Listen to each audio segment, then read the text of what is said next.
Donc bonjour à tous, c'est Rudy Augusto et aujourd'hui je suis avec un ami à moi qui s'appelle Santiago. Il parle français, espagnol, italien, anglais et français. Et aujourd'hui je vais l'interviewer sur le fait de pourquoi il a appris le français et dans quel but et s'il a d'autres projets de voyager dans les pays francophones. Ok, voilà, merci, je suis ravi d'être ici et voilà, comme tu as dit, j'ai appris, je parle quelques langues et moi j'ai décidé d'apprendre le français en fait parce que j'ai étudié dans l'université technologique et j'ai eu quelques problèmes pour apprendre l'anglais. Donc j'ai dit non, voilà, cette fois avec le français, je vais apprendre différemment, d'une manière différente. Donc j'ai créé une méthode pour apprendre des langues étrangères dont je parlerai plus tard.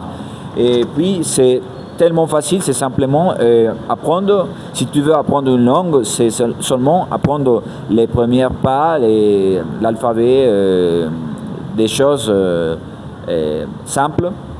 D'abord sur Internet, quelques vidéos, je ne sais pas, n'importe quelle vidéo. Et après, il faut se renseigner pour trouver un endroit pour améliorer, pour pratiquer, pour prendre un cours de langues étrangères.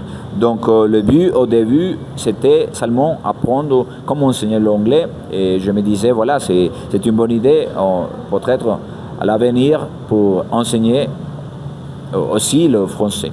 Donc au début, comme résumé au début, je n'ai pas eu une idée pour apprendre le français. Mais dans l'université, j'ai eu l'opportunité pour le faire. Et voilà, c'est parti. Je disais c'est parti, je veux le faire. Et voilà, c'était un long voyage. Et quoi est-ce que ton apprentissage en français était dur ou bien tu t'es dit ouf, c'est quand même dur cette langue, ou bien tu t'es dit est-ce que ça va, c'est du gâteau pour moi ou quelles sont les difficultés que tu as rencontrées en apprenant le français? Et voilà, j'aime bien parler en français, mais je dirais que c'est un peu compliqué, surtout la prononciation, mais je dirais surtout la grammaire quelquefois, mais je préfère la grammaire de la langue française que par exemple la grammaire de l'allemand. Donc, mais oui, j'aime bien parler en français, apprendre le français parce que maintenant je suis encore en train d'apprendre le français et quand je travaille comme guide, je parle avec les personnes, des étrangers, les francophones, quoi. Donc, ça m'aide beaucoup pour améliorer. Et dans l'avenir, j'aimerais aller en France ou surtout en Belgique. Ok. Et tu sais qu'en Belgique, nous parlons différemment que des Français. Nous avons des expressions bien belges que les Français n'utilisent pas. Ok, je ne savais pas ça. Oui, moi je ne savais pas ça parce que j'ai appris le français. Mes professeurs étaient les Parisiens, les Français plutôt, qui venaient de la France. Donc, quelquefois, quand je travaille comme guide dans la région du café, je travaille comme guide j'aide les personnes qui viennent de Belgique, mais je ne suis pas sûr au vocabulaire que les personnes utilisent en Belgique. Il y a quelques exemples. Oui, en Belgique, nous utilisons souvent comme on dit, parce qu'en Belgique, nous avons trois parties.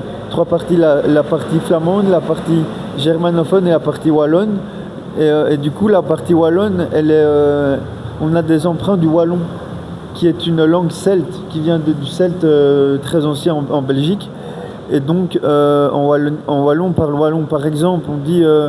j'ai un ami à moi qui m'a dit aujourd'hui une phrase en wallon, c'est j'ai ça sur la pied, j'ai stretchy mon pied. Et ça veut dire Ça veut dire j'ai cogné mon pied contre une pierre, non, sprotché mon pied. Sprotché, ça veut dire j'ai écrasé mon pied. Ok. Il y a une autre expression. Des phrases, quoi. Des phrases. Il y a un autre, c'est il drache. Il drache, ça veut dire il pleut en Belgique. Et ça veut dire que les nombres en Belgique sont différents aussi. Par exemple, quand en Belgique, on ne dit pas 70, mais on dit 70. Ah, les nombres. Les nombres. D'accord, oui, je connais, j'ai appris ça. Oui. Et par rapport aux nombres, oui, j'ai étudié un petit peu par rapport à ça quand j'étais dans le niveau 1. Ouais. Et quoi, tu trouves que la prononciation en français est dure ou bien est-ce que tu te dis, ça c'est parce qu'il y a des antonymes comme je t'ai expliqué. Par exemple, tu peux avoir deux mots qui sonnent exactement la même chose mais qui signifient différemment.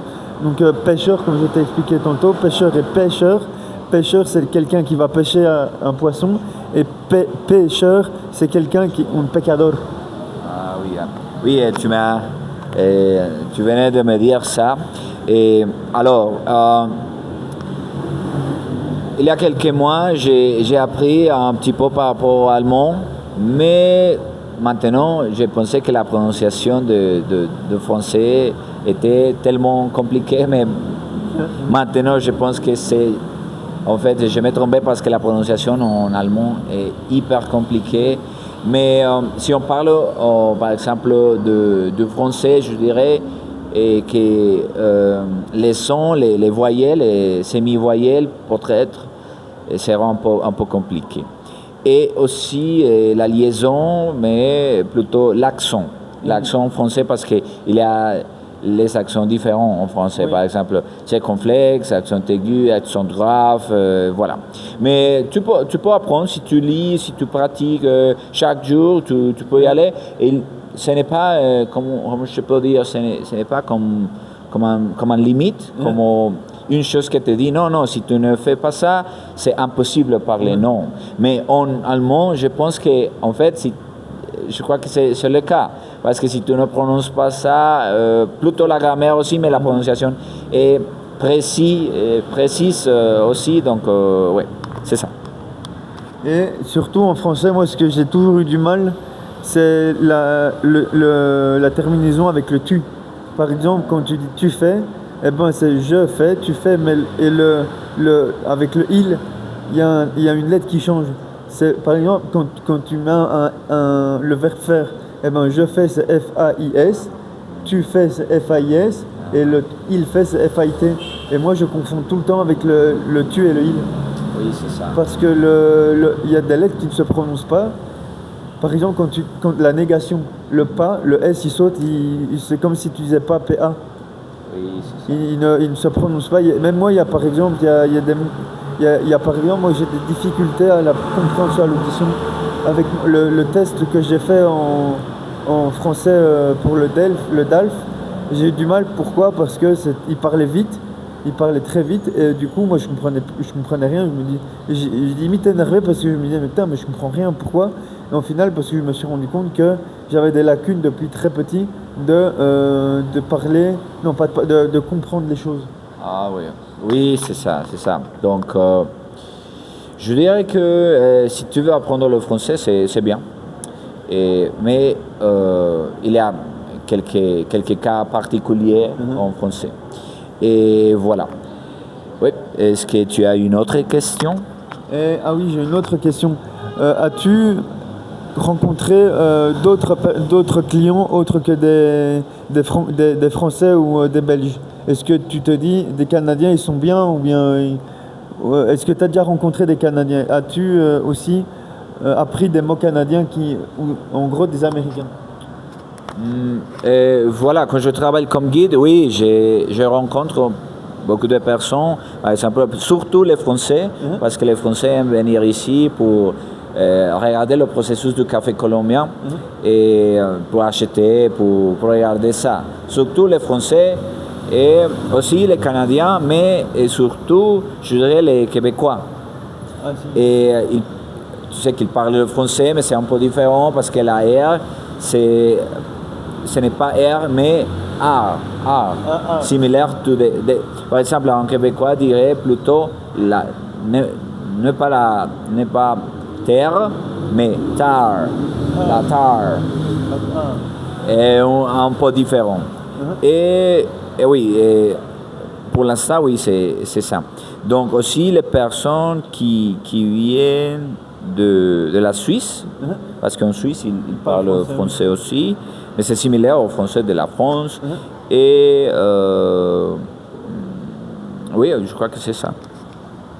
Ah ok, non, et quelles sont les langues que tu ne veux pas du tout apprendre ou que tu dis non, ça m'intéresse, c'est vraiment en dernier lieu pour me dire, c'est une langue que tu dis, ouais, celle-là je l'apprendrai jamais, même si on me force, je l'apprendrai pas. Et voilà, par exemple, si je dois voyager, par exemple, en Asie, au Japon, en Chine, quelque chose comme ça, je vois que je vais essayer d'apprendre le chinois, le japonais, mais pour l'instant, je ne crois pas, parce que je trouve les chinois et le japonais tellement compliqués. Donc, ce sont les deux langues que je n'apprendrai pas jamais, mais pour l'instant, non. Ah ok. Non, moi, une langue Et toi? Moi, ce serait l'arabe. Moi, même si on me force, je n'apprendrai pas cette langue. Ah, pourquoi pas? Je vais pas. Pourquoi? Parce que j'aime pas comment ça sonne et c'est trop dur. Et j'aime pas trop cette langue. Je trouve que non, j'aime pas cette langue. Et je vais pas y mettre mon point de vue ici parce que je vais me faire bannir. Ok, d'accord. Oui, en fait c'est ça. Il y a des langues qui, en fait, c'est un peu compliqué d'apprendre, mais je crois que c'est aussi le but d'apprendre une langue. Parce que si tu dois voyager, étudier ou faire quelque chose et tu as le besoin d'apprendre, tu vas le faire. Oui. Et si tu as besoin, par exemple, de voyager, de travailler, d'étudier, donc c'est parfait. Et maintenant, je crois que c'est le moment de parler parce que nous sommes dans une académie, dans un institut privé en ligne. Et nous, on enseigne des langues étrangères. Et lesquelles langues étrangères? Parce qu'il y a des personnes qui cherchent un endroit en ligne, ou par exemple en Colombie, pour apprendre des langues étrangères. Et quelle langue nous offrons les personnes? Ici, à Raga Language, nous offrons en passant par des langues slaves, des langues germaniques et des langues latines. Les langues latines sont français, espagnol, italien et portugais. Les langues slaves sont russe, ukrainien, serbe. Et les langues germaniques, il y a juste l'allemand. Et l'allemand et anglais. Et si vous voulez apprendre des langues, ces langues-là, vous pouvez nous contacter et surtout vous abonner et surtout commenter si vous voulez. Alors, oui. Vous pouvez commenter et si cette vidéo vous a plu, vous pouvez vous abonner et partager la vidéo. Et aussi, bien sûr, comme je disais, ici on a ici le livre et chaque personne, par exemple, qui achète un cours avec nous dans l'académie, dans Raga Language, vous allez avoir le livre. C'est un livre tellement simple pour apprendre avec 2 stratégies précises pour apprendre des langues étrangères. Donc, si c'est le cas, vous pouvez nous contacter dessus, ou par exemple sur Instagram aussi. Quel est le nom de la chaîne de la web de Instagram? Et l'Instagram c'est Raga Language. Et ton... Oui, et sinon, vous pouvez nous contacter sur Lingos Coaching aussi et nous répondons les messages souvent là-bas pour les étudiants qui sont prêts pour commencer à apprendre des langues étrangères. Et voilà, c'est ça. J'espère. Ceci, nous avons eu l'honneur de vous parler de l'académie dans laquelle on travaille et j'ai eu l'honneur d'interviewer Santiago, mon ami, et n'oubliez pas d'activer la cloche et de ne perdre aucune notification de quand je sors une vidéo. Puis finalement, si tu veux regarder d'autres interviews, par exemple, et plus d'interviews, en fait, vous pouvez chercher Lingos Coaching aussi parce que on a fait déjà une vidéo l'année dernière sur Noël en Belgique et Noël en Colombie. Donc si tu aimes par exemple ça, apprendre de la culture, de la nourriture, de comment est-ce que on peut fêter, comment est-ce qu'on fête, les personnes font la fête en Belgique et aussi en Colombie, vous pouvez chercher la vidéo. Et oui. Donc voilà, ceci est la fin de la vidéo et n'oubliez pas, surtout n'oubliez pas de vous abonner et de partager la vidéo et de ne rater aucune vidéo de quand je sors une vidéo. Okay. Voilà, merci. Merci. Au revoir. Au revoir. Listo, brother. Tócale ahí. Allá.